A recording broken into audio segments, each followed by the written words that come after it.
হচ্ছে না। তাই আমাদেরকে সদা সর্বদা অনর্থ গ্রাস করে রেখেছে। এর জীবনে এ জ্বালা, সের জীবনে সে জ্বালা, ওর জীবনে এটা, তার জীবনে সেটা।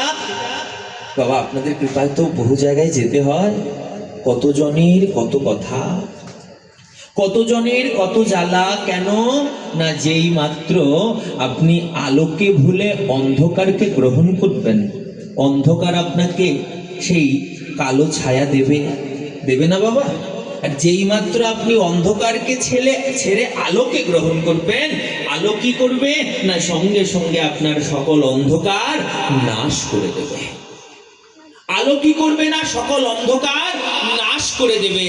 তাই যদি সেই আলোর দিশায় যেতে চান, যদি আলো পেতে চান, একমাত্র এই জগতে আলোকে না কৃষ্ণ সূর্য সম মায়া ঘুর অন্ধকার, একমাত্র শ্রী গোবিন্দের চরণেই আলো, আর গোবিন্দ চরণ বিনে বাকি সব কিছু অন্ধকার।